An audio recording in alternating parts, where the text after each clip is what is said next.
my name is Aoife. Today I'm joined by my two friends, Mairéad and Gráinne. Do you want to say hello? Hello. Both Gráinne and Mairéad are secondary school teachers, and I wanted to pick their brains on what are the changes from when we were in secondary school. We did Leaving Cert together in 2004 versus the youth of today, basically, and young girls, and what they face body image wise. Is it harder or easier than when we were in school? So, any initial thoughts? I'm like, or did you want a longer bio? No. Wow, is that it?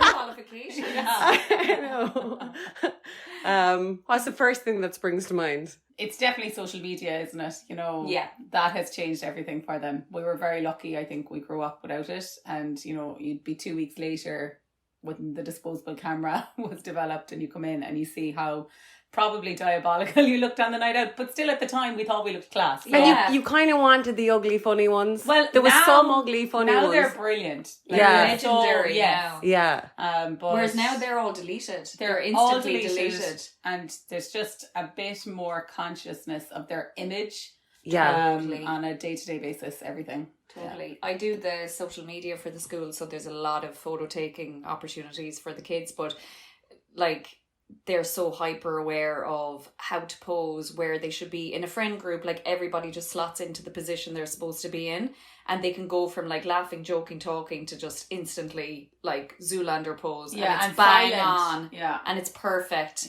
straight away. Like I'd be taking about 5 photos and I'm like, actually they got that perfect the first time. Yeah. You know? They don't even move between different photos. You know, they're like, I practiced this one in the mirror. I know exactly that this is. And the if they way. move or talk, then that would ruin the pose Yeah. if it was in between each shots. 100%. But I think probably whether we looked good or bad in the photo, it was still going to be like 8 of us seeing it or something. Do you know what I mean? Like, as in whereas they do have more pressure 100%. in terms of it could be literally hundreds of people. And that could ruin your life. You know, in our school when we were growing up, remember they used to take photos of us at school events, and then sometimes they'd put them up on the school cabinets and like we'd go visit them, and like if there was a bad photo you just kind of avoid that corridor. But like social media, I'm starting to feel really guilty now about like any bad photos I put up of any like students. Well, what are you going to do? Photoshop them? That's what they want you to do. Please email me But like, you know, that stays there forever. It could be shared around. Yeah, it's so much easier to share them now is the thing as well. Like you said, like probably just us saw those photos. We had a bit of a laugh and then they went into someone's cupboard. But do they care? Do they care as much now anymore? You know, like we used to get such a laugh out of a hilarious photo. Are they so over photographed that it's like, I wonder, does it even matter anymore? Or are they still I suppose they are scrutinising their own appearance in every photo. I feel like the class photos and the year photos though, I don't know, I think you kind of, it was hard to not look like a mutt in school, like, because you know it's a long old day and you're maybe the not. uniform wasn't exactly stylish. Oh my God. Imagine I blue was wasn't thinking your colour. this actually, when you talk about body image, like, and you talk about particularly bigger students, like there's nothing worse than trying to like, you know, work a uniform if you're a bigger, like I know for instance in our school we have a trousers, and that trousers,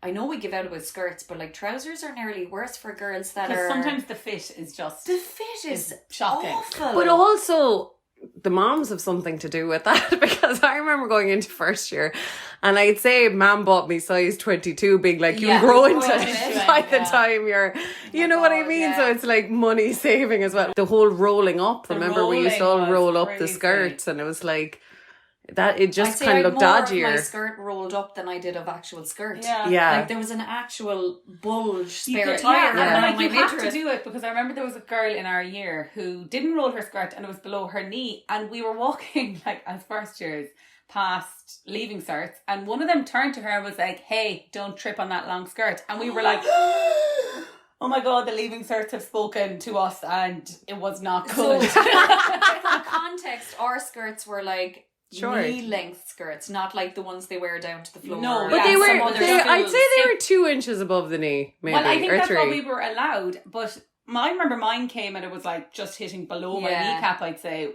because sure we were tiny, and like you said, it was like, Ira, you'll stretch, I suppose. Or Yeah, whatever. yeah. And so if I didn't roll it, that's where it would have landed. And then they were taking the piss out of her for having it that way. Oh, It's cruel. Oh, I'd say, cruel. And like, that stuff sticks with you. it Like, stuck with oh me, my and it God. wasn't even said to me. oh my You gosh. know? Yeah. Like, Because, like, 6 years are so scary. they just seem when you're- like such grown-ups when you're first year. Yeah. It's horrific. Yeah. But you were saying as well, Gráinne, just about, have you already said that about, like, just they're hyper aware of all, even the cameras being used on them. Oh yeah, They're like experts. Well, I wouldn't have realised that until they actually said it to me. But you know, if I'm not at an activity or I'm not at an event, the person who, you know, accompanied them will send me the photograph. So they have a kind of categories of different cameras they know that have been used on them. So I had a discussion with a group of girls that were being photographed for a team photo, and they wanted to see the photo on my phone, which was no problem. I showed them, make sure they're happy with the photo and that, because I think I'd be the same. But then they were saying, oh, thank God it's like not, you know, Mrs. Dean's iPhone 14 Pro, because I look horrific when she takes photos. And do you ever notice, you know, insert another teacher has this phone and we always look really like wide or whatever. Like they did categorize to the phone what people looked like. Yeah, it's crazy. And we just had Mr. Welly's camcorder, and that was it. Like, That hope was for it. the best kind of thing. I actually looked, I'm sure I told you this, I looked to get new photo equipment for the media department in school, and my principal... Are you Mr. Welly? I am Mr. Welly, and the principal has one of those Mr. Welly cameras with, like, you know, what are those things called, you know, the like camera with the... The mic? Fluffy Mic mic thing. on it. Yeah. And he was like, hang on, I have one of those in my office. And I was like, no, technology has kind of moved on. Like, I think you Very literally much can so. have, like, you know, just a handheld thing. Yeah. And, like, he was like, I think that's perfect. I think that's You there Imagine with a me big going sound boom. Like, holding I it. think It's this like whatever they're up to is probably not that important. How unsubtle of me to be filming them doing their activities Yeah. with a big, like, woofy thing in their face. Yeah. But I suppose the big question is, are they more confident or less confident? That's such a tricky question. So hard, yeah. That's such a tricky They're- question. I think they're more confident in doing things, but they are very aware of different situations and how they behave. So, like, I would say they're way more confident in doing things like even like ordering or making their own phone calls or doing those things. I couldn't do that till I was like, well, ordering, fine. But, you know, phone calls and things, they're confident to do those things, or to go up to a teacher and like maybe be a bit more brazen and stick up for themselves. But there's huge pressure on them to look a certain way now. Now, I do think the look that's in, or certainly from my perspective in my last school, was more athletic rather than, so like they're wearing like crop tops and leggings, and it's like, oh, we're sporty girls now. Probably in our time it was more like skinny is good. So there's a shift in what they think is the better body image, let's say, but I don't know, they're more confident in their actions, but when it comes to their own image, I don't think so, because they're just too conscious of every photo, of every angle, of someone taking a photo and it's from behind or whatever. Yeah. And I think like I think just maybe Irish people in general were like less confident, you know, say in the 70s, 80s, any time before or recently after. Well, I do think there was a lot of just like, take what you get. Yeah. Isn't that good enough for you? Like, Yeah. aren't you lucky now to be in school and to be in college and to be doing these things? We'd none of that growing up, so... And you know the way, Take like, if you had, like, English cousins visiting or American cousins, they were always way more confident. Yeah.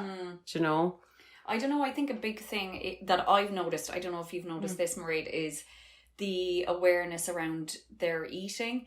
Like, I would encounter a lot of students who wouldn't eat anything in the school building. Yeah, same. Like, That's a long old day, isn't it's it? such a long day. And they're growing bodies. Yeah. I don't think, like, maybe I'm very naive, but I don't think that was as big of an issue when we were going to school, because... Do you think part of that, we were in an all-girls school, so maybe that was easier for us and we had less concern about what our classmates would see. But yeah, I see the same. And girls that would be like eating their food and then, you know, people are coming and they stop eating. Yeah. Like, it's crazy. Oh man, that's such shame. Like, as in they have such shame about needing to eat. I think as well it comes, like, it's the same thing that we mentioned before about commentary. And I think, like, if someone is underconfident and they don't want unwanted attention, full stop. And if someone's like, what are you eating there? What do you do? It's nearly easier not to eat anything. Yeah, so they don't want the attention around their food. Absolutely. And have to explain it or be judged on it or... But I do think, like, that's an aspect of school that maybe parents don't realise that teachers can not help. Like, I'm not going to be like, sit down there now and eat your... But, like, it's good for us to know that. Yeah. You know, because How would you know that? How would we know that? Yeah. I suppose because you'd be on the corridors you can supervising. See them on duty. Yeah. And you'd be like, hang on now, I haven't seen Mairéad actually for the 15 minutes I've been on supervision. Yeah. All she's done is arrange her books. She hasn't actually eaten anything, and now it's time to go back to class. So you know yourself, sure, like, I couldn't last. I don't know how they do it. And in a lot of cases, I was subbing in a school and they would just go downtown and get a coffee, and then they come back and they'd be like, that'll do us now for the afternoon. But, like, it's so sad because it's like you're definitely promoting binge behavior, because there's something about our ghrelin appetite hormone, and there's something about that, like, in the morning, like, you know, it kind of almost needs to be fed at some point if you're hungry, not probably if you're not hungry, but, like, as in you're just training your body into, like, basically famine feast, and it's always going to overshoot the runway in the feast then, like, as in, so, you know, and then it just starts the cycle, you know, because, like, obviously I saw a young girl yesterday, and she, you know, she does that basically. She was telling me, and then it's like, you know, you finish every night then after eating loads being like, well, it's fine because tomorrow I won't eat till 4. And, you know, it's so bad because it'll be hard to unravel. And exactly, because the only thing you're actually getting better at is overeating. That's the only thing you're getting better at, because it's kind of like, you know, we get smart at overeating basically, and it's like between 4 and 10:30, then you're kind of like, what else would be amazing, you know, and you're just kind of like upping the salt, upping the fat, upping the whatever. So it's kind of like, that's the other thing. It's like, you know, because it's like, you know, it should be more holistic why you stop doing bad behaviors that don't, you know, aren't good for you or kind. But also there's the whole thing that, like, if they think it's going to achieve weight loss, it's not anyways. Do you know what I mean? So there's just that basic... Their brains are not evolved to think that way at the age they're at, because, like, I often think they must be so bamboozled with messages, because we're telling them how to, you know, the importance of healthy eating, or the importance of exercise, the importance of what you put in your body. But then equally, I know in my school, like, and it's not because... It's not for any particular reason other than probably the same in supermarkets. It's like unhealthy food at a big, you know, quantity is probably easier to make than so that's what's supplying available. them with good food. So, like, they go down for their lunch. We've told them the importance of being, you know, somebody who eats healthy. And then we offer them sausage rolls and chicken rolls and things that probably aren't fueling them in the best way. And then they go to the supermarket and they have been given money from mom or dad, and it's like, well, you can get a big share pack of Haribo for €2, or you could get like fruit or something more healthy, you know, from our point of view, and that's going to cost them more. That's all so difficult, because also it needs to be in the culture, like as in, like, it's just a culture of everyone embracing fresh, amazing food, and then, like, someone somewhere will have to have loads of creativity in, like, the healthy options genuinely being a competitor for the other stuff, like they're genuinely as nice or whatever as the other stuff. And I remember it's a really tough call, because I remember I worked in a private hospital, and I think they had a new CEO or whatever, and she was like, you know, let's change the landscape. Let's make this a super healthy hospital. Yeah. And it's like, the thing is, like, people in hospital, but they're after, like, surgery and, like, their nutritional needs are very different from the public. Yeah. And there was, like, orange and like walnut salads or something. And it's like, it wouldn't fill a hole in your tooth. And it's like, people were like, but where's the chicken and spuds? Yeah, like, and it's cancelling surgery, dreading the food. Yeah, and it's just kind of like, well, that's not going to work either. And it's like, I think that's the thing that's probably the bigger, harder job, that it's like, you know, kind of a culture of celebrating actually nice, healthy food. Not like, sure, you know, that's sad. Like, because even in some sandwich places that do salad, it's like, those tomatoes are ancient. Or, you know, some supermarkets as well that do the rolls and stuff. You're like, how long has that lettuce been there? So you're just kind of like, this isn't very easy to eat healthy. And most certainly not for a teenager then, because I think they're not, like, unless they're really into fitness, which is another side of another group. Oh geez, yeah, sure, that's a whole different kettle of fish. Like, you could have, you see, I know we're kind of concentrating on girls, but then I'll see boys who are just like throwing protein into themselves. Oh my god, I had a kid last year, and like, you know, I'm in a science lab, there's no eating and drinking, you know. You can drink don't say they brought in eggs or something. No, they were like, I have to have my protein shake, it's my protein feeding time. And I was like, first of all, you're not understanding it, because you're just not doing it now. You needed to do that at lunchtime. And he was like, now's the time. Like, I have whatever. This is the optimal time. No, like, you're not having a protein shake in the lab.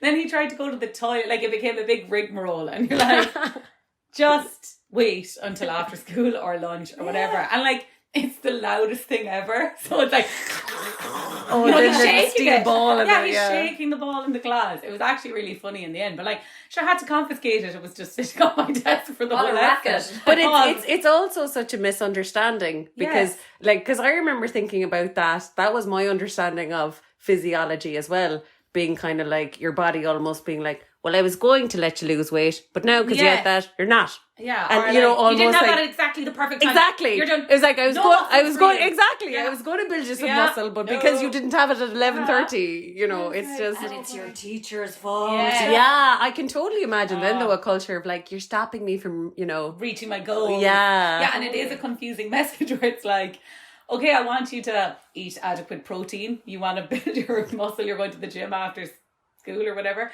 but you gotta figure out the time that it's appropriate, like, you know. But also, it's like, you're not a robot. Like, your body is not like, it's, you know, it's like also your general stores of stuff. Do you know what I mean? If his overall picture, like, he's not an Olympian. Yeah, like, and it do you know what I mean? Like, oh, the protein's all gone from your body now. You're done for. You're wasting away there.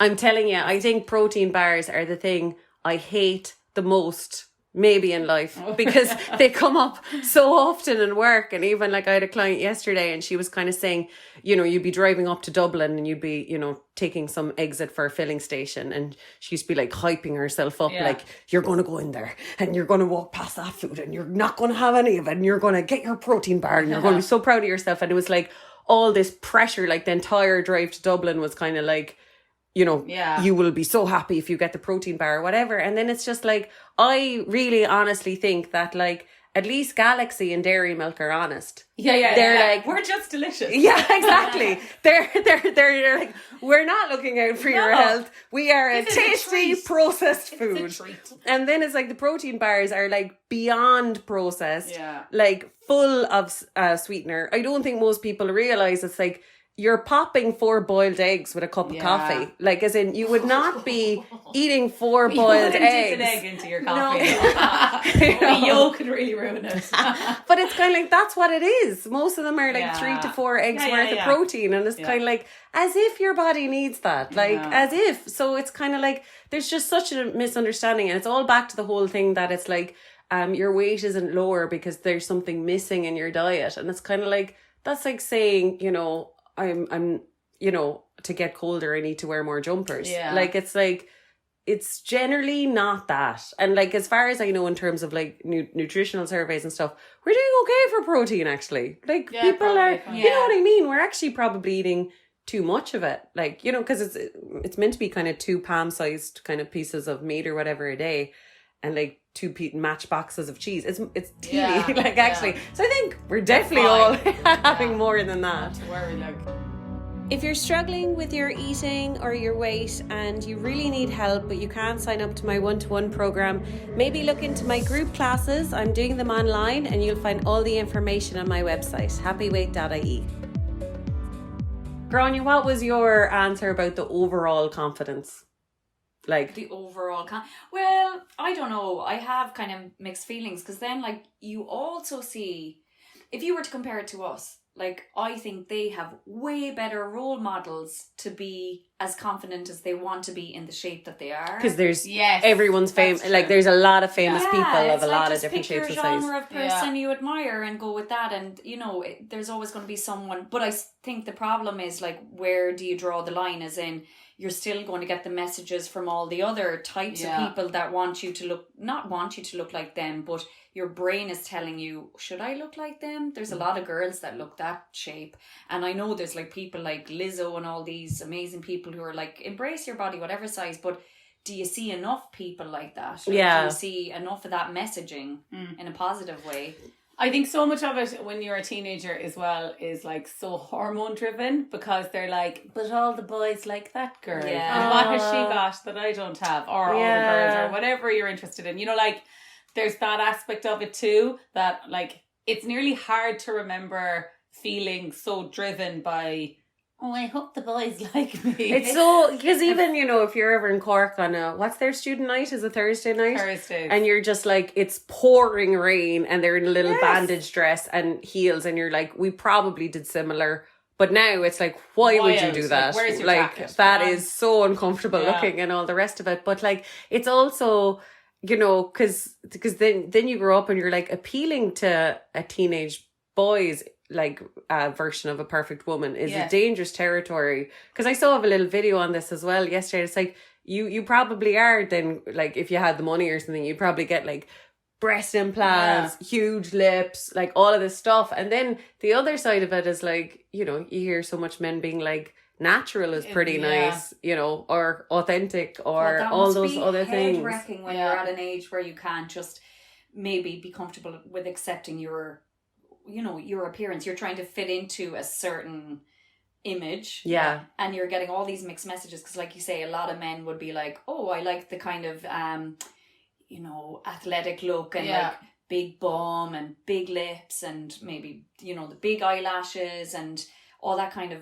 look. And then you have another natural look that men are into. So yeah, I know you're not, but that's the whole thing, isn't it? You're never going to please everyone, so just kind of be yourself kind of thing. Yeah, and they also have like literally every piece of information at the click of a button now, like that we did not have. You know, that let's say they are interested in, I would say, even if they're more interested in the gym, now they can go online and they'll be like, this is exactly what you should eat. Here is the gym program you should do. Oh, you want a bigger bum? Because that's what guys like. Do this, exactly this. And it can become obsessive for some of them. Totally. they nearly have access to too much. Too much. In back in our day, like, you would have had that sounds like it was the 1800s or something. grandma. in the Middle Ages. We what they had used to electricity in the house. Remember, there used to be like, this is totally probably off topic, but remember in like magazines there was like kind of advice sheets about like how to exercise and stuff. And that thing about the Special K diet, you know, I think one of you shared with a comedian, you're like, that was crazy that was on national television every day. It's like, eat a bowl of Special K, breakfast and lunch for 2 weeks, and you'll lose a dress size. And what brilliant marketing for them that they got away with that. And anybody you saw buying Special K in the supermarket, people you be like, instantly be like, oh, they're trying on to the lose a diet. bit of weight. Good on her. And I'm not against cereals either, because that's They're another so thing. delicious, so Special K is class. Yeah, because some clients, you know, if on certain popular diets, like cereals are made out to be the absolute devil enemy, and it's just kind of with all foods. It's like the truth is somewhere in between. Like there's a time and a place for it, but equally it's kind of like you know, cereals wouldn't. I think they have to legally add stuff to them. Okay. You know, they legally have to make them more of an actual food and stuff like that. So you're just like, God, it's great marketing for them, basically. That was wild. But you know what? I don't know. There's no comparison, I think, when we were younger to in our school, for instance, and it is a bit cruel, and like, I don't know where I stand in it, but I have to implement it because it's the way the school is run. But you know, every school has a uniform policy generally. Well, I know there are schools that don't have uniforms, but in our school there's a strict policy on, I suppose, like jewellery and eyelashes and tan and makeup, and the list goes on, and hair colours and all the rest of it. And like what we find is, look, the boys, probably there aren't as many issues because there's not as many like things they can add. They're not or as that they Mrs. don't Potato add it. Heads as Yeah, women exactly. are quite, That's kind of what I wanted to this is say. Mrs. Potato Head. Insulting anybody. It's like, Yeah. how many bits can I add Yeah. on what I have? But what's happening is, so we have a system in our school where if you come in wearing tan or wearing eyelashes, or those are the two main offenders, or jewellery, you get sent to somebody who will talk you through like why that's not appropriate and all the rest of it. But anyway, what we were finding is like, so you'd have a student and you'd ask them to remove the eyelashes, so you come back in the next day without eyelashes. It was becoming a mental health issue. And I know that sounds like really dramatic, but they were having open breakdowns, you know, at break, when they would have to be confronted by, you know, taking them off and not coming in with them. They stopped coming to, like, they would at times stop coming to school because they were trying to say, like, I feel so vulnerable without all this. Yes. I've built this image Yeah. where I look this way, and you're wanting me to come in and look like a different person. Yeah. And that's not who I identify with. So I think it makes it, because in a way, what is wrong with hair colour? 100%. Yes, and like we make them look so the same with the uniform. I understand the points of uniform and keeping things the same, and I like the idea of black and white rules. I'm all for that. Yeah. But it's like, lads, come on, a small bit of individuality is fine. And Yeah. I know the whole like, oh, if they come in with crazy hair, then someone else will as well. It's like, they won't. They actually Yeah. And won't. even if they did, so what if it was a what? rainbow Yeah. classroom of hair? Like, what does that really change? Nothing. Nothing. And so this is quite controversial, so you can, you know, but like Put it louder. This'll be a bit Slow of- it down This and will be make the it loud. soundbite for the episode. well, no, I don't know. It's such like, so there's a lot of students now as well that are identifying as different genders and things, and I think we go over and above to Accommodate that. accommodate that, Yeah. and that is absolutely right. Like, they should feel comfortable and safe.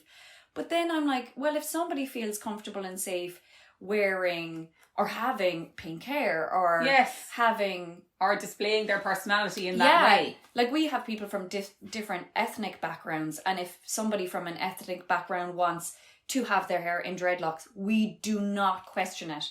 And if they're pink dreadlocks, That's we also fine. equally Yeah. don't question it, because that's identifying, you know, Yeah, their culture. culture. And but equally, it's like, I'm not saying the culture of Irish girls is to be orange with But, like, but we are kind of merging ourselves with a Yeah. certain group of people. Do you know what I mean? We do want to be associated with a certain thing. Everything we wear or put on our head or face or whatever is because we're wanting to you know, show who we are and show who we're not. So it's create very your own- similar. It's such a tough time in their lives, and I think we're trying to promote, like, you know as well, Mairéad, there's so much more emphasis on well-being, and there's designated all heaps of well-being. time to well-being, and we're giving all these like very positive messages to them. About individuality. And individuality and like accepting you are yourself. who you are. Yeah. But also, you are who you are, but with the hair colour I say you Yeah. can have.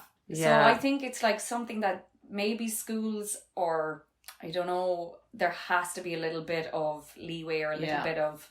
Because we do decide so much of how they live their life. Like it's The a whole lot day, when you think yeah. about it, the whole day. So much of For it is 6 like, years. sit now, stand now, go there, stand here. Not there, that's for first years. Put Over away there, your protein shake. Stop that. Yeah, but like, what do you, have you had your lunch? Are you doing this? And it's just, it's really like a lot is coming at them, and how they must do everything so regimented for 8 hours a day for 6 years of their lives. And then after that, they head off to university, and you're kind of like, good luck now, goodbye forever. Like, then they have no supports like that, you know. Yeah, Yeah, no one's going to tell them. yeah. It's a big change, but I suppose that's why we love college so Yeah, much. we You go know what I absolutely mean? bonkers. But I remember in Edinburgh, the first day I got there, there was a Royal Bank of Scotland or whatever in the uni.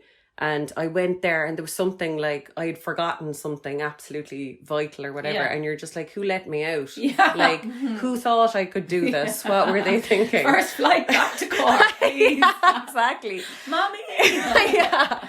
But Mairéad, like, because I asked Gráinne this last night, do you think there is literally anyone in our year who would have had the balls to wear like cycling shorts and a belly top in Skib? Actually, I don't. I don't either. I can't think of one person. No, we were not at that level. But that's also the look of the clothes that is worn now.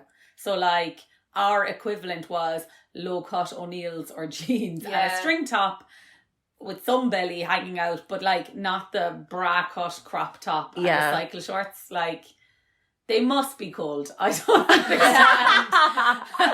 But also it is just, that's the look. It's that athletic look, like we said earlier. That's the vibe they're going for. Well, it's kind of nice that way, because I kind of think that like in our time, it was like, unless you're an actual stick insect, which no one could have ever achieved, you wouldn't be wearing that little clothes maybe, or whatever, you know. But now it probably is like, oh, you know, to have a big kind of athletic butt, or like, you know, curvy strong thighs, or and there's so strong much more arms. Promotion of like girls playing sports. Like it's a cool thing now. Oh, that's cool, you're playing sports and you're keeping it up for longer, and there's huge emphasis on keeping girls in sports.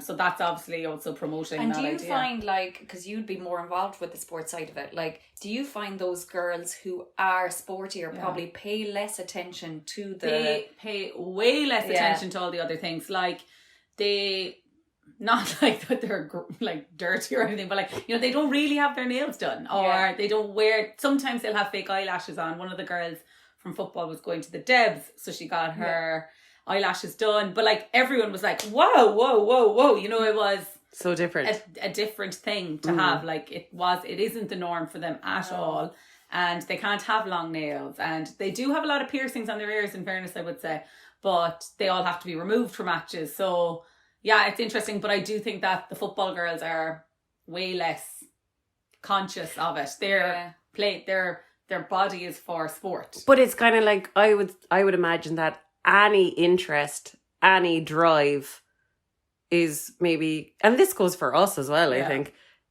maybe leaves you less time bored, and you might as well scroll on your phone. 100%. And like when I was reading up on body image stuff last night, it was kind of like that 30 minutes on your phone, 30 minutes of comparison is enough to kind of affect your mental health. Yeah. And it's kind of like social media is just comparison. Yeah. So it's kind of like if you've got like school, then training, then homework, whatever. I don't know, maybe it's like you've less time for that social media and comparison. Actually, you know, we would have nutrition, and we've had like nutritionists come into the team, but it's all about fuel. It's like your body needs this. And actually her point was literally like, probably most of the people on the team, especially, she was like, people under 25 in general, are probably not eating enough. Like they're not getting enough calories. So she was like, do you want to be strong? Do you want to be fit? Then you need more. Yeah. You need more probably than what you're having. You need energy. And she was like, you know, like she was going through specifics of day before a match, what I would suggest and whatever. But the young girls were genuinely like, oh, I don't normally eat before a match because I get nervous. And all the old people like me were like, what? You know, like, you know, we're planning our day around our food basically, and they were the opposite. They were like, but I'm nervous. And we were like, okay, well, if you're nervous, then eat something that's going to have the same stuff in it, but it's going to fuel you at least. And you're also like, if they're that good without fuel, I know, it's like you're going to be amazing. And the other question is, so you were in like an international school in Dubai and stuff. Yes. Like, do they have different influences and that than here? Yes, and I would say actually you can nearly see it, because that was a real mesh of cultures, how different places had it differently. And there was one boy in particular, and he was Portuguese, and his family, like, he would say every night, so he had two brothers that were twins, and then he was the youngest, and his parents, and they would all make the dinner together every evening. And we'd say like sometimes someone might be away, but he was like, oh, well, like I always make the salad. So he would put together like a side green salad with veg and stuff. And then he's like, my brothers do the meat, and then mom is on like the cooker doing the cooking. So he was one that I was really always intrigued by, because he was brilliant at cooking as well. He learned all those skills, but he would come in with amazing lunches, but they all prepared all the food together. Whereas then there were some, I'm like, am I going to say which ones I think were the worst? But I do think that like there was a real thing. Dubai is a real convenience place, and a lot of the families, now this is such a generalization, it wasn't the case for all of them, but a lot of the British families would get takeaways for their evening meal like 4 or 5 times a week at least.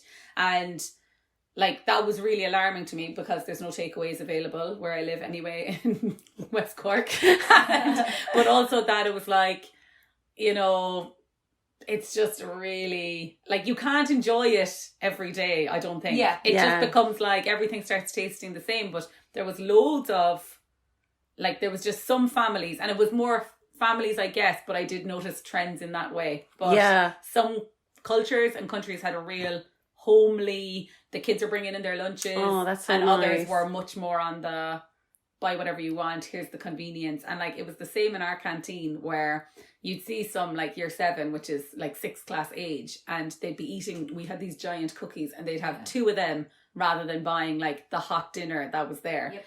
And it's like, do your parents know that's what you're spending your money on? They're like, they say I can have what I want. And you're like, I'm not sure they mean it. They just give the amount of money. They don't even question it. They just assume. I'm like, we were really lucky though, because like, as in, obviously everyone jokes about it and gives out about it, you know, the kind of dinners with like cabbage or turnips or bacon, or, but your dinners were plants and a bit of meat. Yes. Like your carbs were like mainly potatoes and dinner and stuff like that. And I'm like, it must be so tough for parents, and it must be so tough. Well, not kids don't care, they're probably delighted, but like actually kind of their entire week can be gluten, you know, because everything is breaded stuff you put into the oven or like wraps, or like, and it's like, yet again, there's nothing wrong with wheat, but it's kind of like, what are you not having if you're having so much wheat? And it's also like, we've a high rate of celiac disease because we were the last ones to kind of get the memo on wheat. Like we only started eating it like, I think 200 years ago or something. Like it's quite recent. Yeah.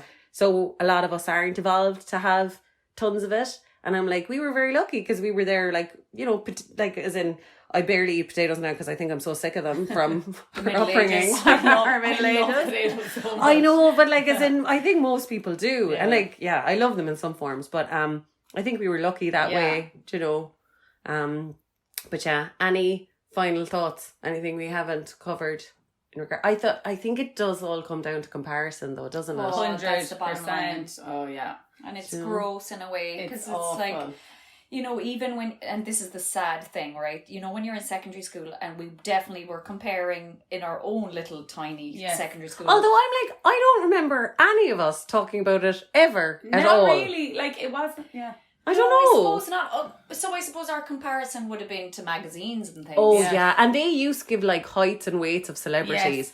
But you remember, like, and they never made sense. Yeah, like when we were growing up, you could see around, you're like, oh, like, I guess, like, this is what people are saying is pretty or whatever, and you're comparing yourself to like the good looking people in your tiny little location. Now you can compare yourself to like the best looking people in the literal world in minutes. Yeah. And we did not have that. No. It took 5 minutes for the dial-up connection to even get to the internet. I wasn't going to be downloading photos. You know, like, now they have it at an instant to like the 1% most attractive conventional people in the whole world to compare themselves to, and we just did not have that. And even on MSN and all that time, where would you go to see loads of photos of hot women? Like, what a weird thing to do online. Strange. Whereas now it's like, you probably open your phone and it's like instant scrolling. And that never ends. That's the sad thing, because we even said this earlier. Like, we're still doing it as adults now. Yeah. You know, for them, this is the start of, unfortunately, a behaviour that will keep going. Yeah. And that's so unhealthy to have that. I know, because it's kind of like it. Like, I suppose for adults, like, at least maybe we know. Oh wait, you're comparing yourself. That's not going to end well. Like we might, you know. I wonder though, like, you know, we'll say I have nieces now, and by the time they're teenagers, because there is so much, you know, thought and talking goes into wellness and stop comparing yourself. You know, it's not good. Like, by the time they get to 15.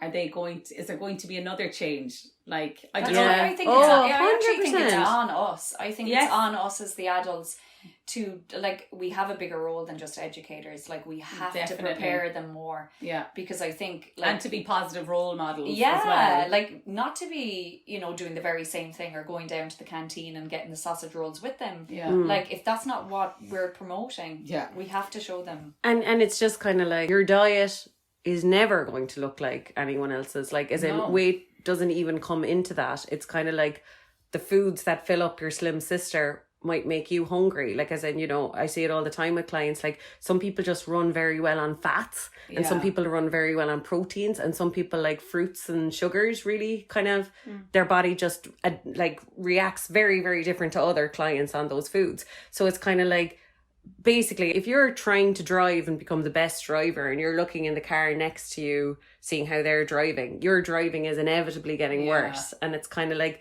it's definitely the same with diet and health. So it's kind of like, the best way to improve your diet and health would be to put your blinkers on and be a self-study kind of research project. But it's kind of like, probably with social media and stuff, it's just advice and comparison. Hey, thanks for listening. I hope you're enjoying this episode. If you'd like some support via email, you could sign up to my email newsletter on my website, happyweight.ie. But no, like you said, they're stronger in some areas, actually. Yeah, like, I do think that, like, our brothers and things, when they were growing up, had way more opportunities for sports, and now girls are getting those. So at least if they want to go down that, which I do think, maybe I'm totally biased, but like, I do think that that's the healthier direction to head. At least to be active. You don't have to play a team sport, but like, I don't think any of us went for a jog when we were in secondary school. Oh, you'd be mortified. Oh my God, remember we used to say that if we were running together, you'd be like, there's a car coming, stop running. Yeah, because like Batman and Robin. Yeah, I don't want to look like Batman and Robin. Are you wearing capes? No, but it's kind of like, I was so much bigger than Gráinne, and I was like running in the front and she'd be running in the back, and I was like, so we were kids running, like, who cares? Nobody was going to bat an eyelid. They definitely some of the other stuff we were doing. Yeah, they weren't going to mistake us for Batman and Robin. But anyways, thank you so much for listening. I hope you enjoyed this episode. Thanks so much. And thanks, girls. Bye. Bye. Bye. Bye. Hi, thank you so much for listening. I wonder, could you do me a massive favour and maybe subscribe to this podcast? And click rate and review and rate the podcast. It would help me hugely, and would also help get it in front of people who might need a bit of support with their eating and weight. So thank you so much. Mwah.